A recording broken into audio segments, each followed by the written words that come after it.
અને જયપાલસિંહ મુંડાને સલામ કરી, આ ધરતીને પ્રણામ કરી, આ સંઘર્ષ સમિતિ જે ક્રાંતિકારી ભાવના સાથે આ પ્રોજેક્ટની સામે લડત લડી રહી છે, એ સંઘર્ષ સમિતિ અને કોંગ્રેસ પાર્ટીના એક સિપાહી એ ભારતીય જનતા પાર્ટીને આ મંચ પરથી ચેલેન્જ આપે છે, તમારા બાપે તમને સવા શેર શુદ્ધ ખાઈને પેદા કર્યા હોય તો પ્રોજેક્ટ કરીને બતાવો.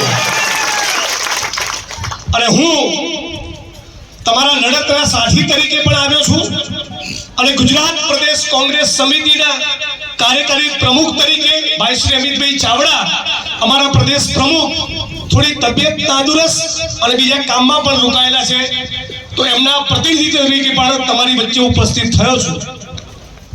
સાથીઓ, બધા વક્તાઓએ બહુ અદ્ભુત વાત કરી. વાત દીવા જેટલી સ્પષ્ટ છે. આ ધરતી આપણી, એમાં કાળી મજૂરી કરીને પરસેવો પાડીને જુવાર, મકાઈ ને બાજરો આપણે પેદા કરીએ, નાગલી આપણે પેદા કરીએ, અને અચાનક એક દિવસ કોઈ નરેન્દ્ર મોદી ને ભૂપેન્દ્ર પટેલ ને એવું થયું કે ઉદ્યોગપતિઓની ચાપલુસી કરવાની છે એટલે 4000 કરોડનો પ્રોજેક્ટ લઈને આવીશું, નહીં થવા દઈએ. આપણા પાર તાપી રિવર લિંકના આંદોલનમાં ભાઈ અનંત સાથે હું 3 દિવસ ત્યાં જઈને આવ્યો. એક સાથે 82 ગામ ઉજાડવાના છે. 82 ગામના 75,000 થી લઈને 1 લાખ આદિવાસીને એના મૂળમાંથી ઉખાડીને ફેંકી દેવા માંગે છે. કે તમારા બાપનો દેશ છે. અહીંયા 18 ગામમાંથી ઉખાડી ફેંકવા માંગે છે. 82 ને 18 કેટલા થયા? 100 ગામ. 100 ગામમાંથી આદિવાસી સમાજનો એકડો તમે ભૂસી નાખવા માંગતા હોય તો અમે પણ રાજનીતિમાં મંજીરા વગાડવા નથી આયા. અને हमने कही दो, ये धरती अपने आप की नहीं तुम्हारे बाप की. आज गुजरात અને દેશની જનતાએ એ અમૂલની ડેરી હોય, જીઆઈડીસી ના યુનિટ બનતા હોય કે બીજા અનેક વિકાસના પ્રોજેક્ટમાં જમીનો પણ આપી છે અને વિકાસમાં સાથ સહકાર પણ આપ્યો છે. અને કોંગ્રેસ પાર્ટીએ ગુજરાતના ઔદ્યોગિક વિકાસનો પાયો પણ નાખ્યો છે. પણ અમારી મરજીની વિરુદ્ધ અમારી જમીનો છીનવી, અમારા જંગલ અને કુદરતને સાફ કરી કોર્પોરેટ કંપનીઓની ચાપલુસી કરવા, આ ધરતીની નીચેના ખનીજો કાઢી અદાણીને, અંબાણીને, વેદાંતને તગડા કરવા માંગતા હોય તો અમે થવા દેવાના નથી. અને આનંદભાઈને બધા મિત્રો જાણે છે. ખાલી ભાષણ કરવું એવું નહીં હો, તમારું આંદોલન ગજગજાઈને એની પીક ઉપર પહોંચે ને એના માટે તમારા 18 ગામમાં મીટિંગ કરવા આવીશ. અને સર્કિટ હાઉસમાં નહીં રોકાવું, તમારા ઘરે રોકાઈશ ને તમારી ચોખાની રોટલી ને નાગલી ખાઈશ. કેમ તમારી ચોખાની રોટલી ને નાગલી ખાઈશ? કેમ તમારા ગામમાં રહેવાઈશ? એટલા માટે કે તમારા બાપ દાદાઓએ કાળી મજૂરી કરી અને ગુજરાતની વિધાનસભાનું મકાન બનાવ્યું, ત્યાં હું બેસું છું. તમારા બાપનો પરસેવો છે. ગુજરાતના કોઈ ગરીબ માણસ ઉપર અત્યાચાર થાય અને જે પોલીસ સ્ટેશનમાં અને એસપી ની કચેરીમાં ફરિયાદ કરવા જાઉં છું, એ પોલીસ સ્ટેશન, એ મામલતદાર ઓફિસ, એ પ્રાંત કચેરી, એ કલેક્ટર કચેરી, એ બધું જ ગુજરાતના આદિવાસી કડિયા મજૂરોનો લોહીને પરસેવો છે. તમારા છોટાઉદેપુરના કલેક્ટરનો, એસપીનો, આ કોન્સ્ટેબલ ભાઈ બહેનોનો, અનંતભાઈનો મારો પગાર ક્યાંથી થાય છે? સરકારની તિજોરીમાંથી. સરકારની તિજોરીમાં પૈસો ક્યાંથી આવે? જનતાના ટેક્સ. તો ટેક્સ શેમાં કપાય? આ પત્રકાર મિત્રો જે મોબાઈલથી રેકોર્ડિંગ કરે છે, આ મોબાઈલ એ ફેક્ટરીમાં બને.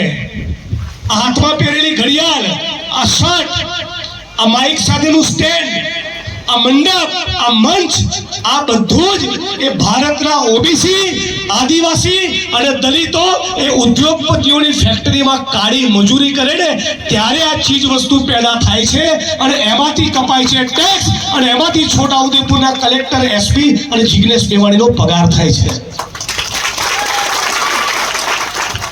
તો આ કંપનીઓ અને કંપનીઓની ચાપલૂસી કરનારી સરકારને કહી દો કે તમે તો અમારા નોકર છો, નોકર.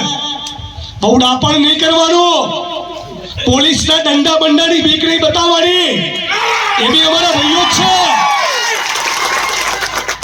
અને અહીંયા કોઈ કલેક્ટર ને એસપી ને બહુ પાવર હોય તો અહીંયા ઇલીગલ માઇનિંગ ચાલે છે, દારૂ જુગાર અડ્ડા ચાલે, બંધ કરાવો.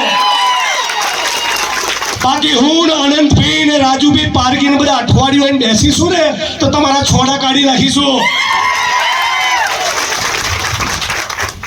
મધ્યપ્રદેશમાંથી, મહારાષ્ટ્રની બોર્ડરમાંથી દારૂ લાવવાનો, અહીંની જનતાને બરબાદ કરવાની, બહેનોને વિધવા કરવાની અને પછી અમને દંડા બતાવવાના.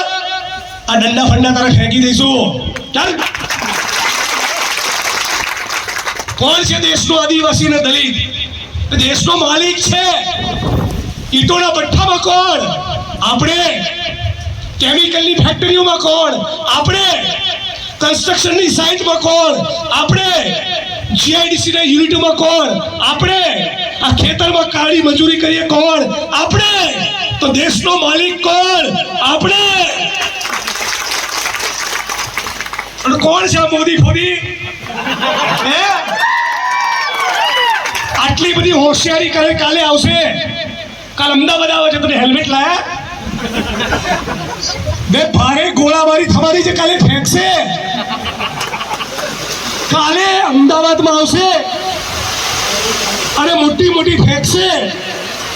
આ નરેન્દ્રભાઈને, આ ભારતના સૌથી મોટા ફાંકા ફોજદારને સવાલ પૂછીએ છીએ.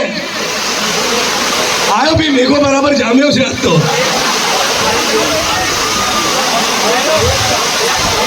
ચાલુ રાખો સાહેબ. और बातें बहुत सा હું તો ચાલુ જ રાખીશ. बातें बहुत आता है देवी बहुत सा કાઈ નહીં વાંધો નહીં. એક દિવસ આપણે બેઠી લઈશું.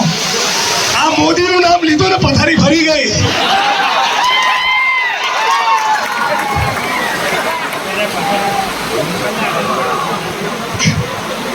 આવા તો મેઘાને આવવાનું સ્વાગત છે. કંપની આવવા ના દેતા. સાથીઓ, આ પત્રકાર મિત્રો જેને ખાસ કહું કે આ ઉદ્યોગપતિઓનો સૌથી ફેવરિટ નેતા, સૌથી પ્રિય એ મોદી છે. એટલે જब ईस्ट इंडिया कंपनी आई थी भारत ने लूटवा, नवेसरથી ભારતને લૂંટવું હોય અને ફરી કોઈ ઈસ્ટ ઇન્ડિયા કંપની આવે તો મોદી પહેલા બાયોડેટા લઈને જાય કે મને રાખી લો સાહેબ મેનેજર તરીકે. એના કારણે કંપનીઓ આવી રહી છે તમારી જમીનો છીનવવા. એના કારણે આ ઉદ્યોગપતિઓ તમારા ખનીજો છીનવવા માંગે છે. તો સાથીઓ, તમે બધા મક્કમ થઈ જાઓ અને મારી બહેનો, માતાઓ, વડીલો, યુવાન દોસ્તો, આ લડત ખાલી નસવાડીથી નહીં જીતાય. 45 માણસોની ટીમ બનાવો. દરેક માણસ છોટાઉદેપુર જિલ્લાના 20 ગામની જવાબદારી લે. હું તો મારા 20 ગામ, અનંતભાઈ તો એમના 20 ગામ, જિલ્લા પ્રમુખ તો એમના 20 ગામ, આનંદભાઈ તો એમના 20 ગામ. આખો છોટાઉદેપુર જિલ્લો ટાઈટ કરો. ગુજરાત પ્રદેશ કોંગ્રેસ સમિતિ ટંકાની ચોટ પર તમારી સાથે ઉભી રહેશે. હવે અમે બી અત્યારે બેટિંગ કરવાના મૂડમાં છીએ. અમે બી નક્કી કરીને બેઠા છીએ, અમને કાઢવા જ છે ચોરોને. આ 400 નો બાટલો 1100 રૂપિયાનો કર્યો. 400 નો બાટલો. કરિયાણું મોંઘું, ભાડા મોંઘા, આરોગ્ય મોંઘું, ભણતર શિક્ષણ મોંઘું, તેલનો ડબ્બો, ગેસનો બાટલો, શાકભાજી. આપણા બાળકો એ સારી ક્વોલિટીનો ખોરાક નથી લઈ શકતા. તો બજેટ જાય છે ક્યાં? અને બજેટ એ દલિત, ઓબીસી, આદિવાસી, મુસ્લિમ જોડે ના આવતું હોય તો ક્યાં જાય છે? કેમ જંગલ જમીનના કાયદા મુજબ હજી પણ છોટાઉદેપુરમાં 1000 દાવા મંજૂર નથી થયા? હજારો દાવા તો મંજૂર ના થયા, ઉલટું 1400 હેક્ટર જમીન એ શ્રી સરકાર કરી નાખી. વાત સાચી ખોટી? આ બધી જમીનો લેવાની છે, 1 ઇંચ જમીન આપવાની નથી હાઇડ્રો પ્રોજેક્ટમાં, અને જંગલ જમીનની તમામ જમીન લેવાની છે. અને બીજું તમને કહું, આ જંગલ જમીનનો કાયદો એ કોંગ્રેસ પાર્ટી લાવી. વન અધિકારનો જંગલ જમીનનો કાયદો એ કોંગ્રેસ પાર્ટીની દેન છે, એ પણ યાદ રાખજો. તો સાથીઓ, મારી વાણીને વિરામ આપતા પહેલા તમને વચન આપું છું, ફરી છોટાઉદેપુર આવીશ, ફરી નસવાડી આવીશ. જેટલા દિવસ રોકજો, જેટલો તમારા વિસ્તારમાં ફેરવવો એટલો ફેરવજો. અને દારૂ જુગારના અડ્ડા પર રેડ કરવી હોય તો બી આવીશ. ગેરકાયદેસર ખનન થતું હોય ત્યાં પણ આવીશ. અને બધા આજથી ગેરકાયદેસર પ્રવૃત્તિના અડ્ડાઓનું લિસ્ટ બનાવો. જેવો કોઈ શું કરે તરત યાદી બતાવી દો. આપણને ડરાવવાની કોશિશ કરે છે. હે, જય ભીમ બોલનારા, જય બિરસા બોલનારા, તમે અમને ડરાવવાની વાત કરો છો? ડરવાના નથી ને? રાહુલ ગાંધીએ કીધું છે.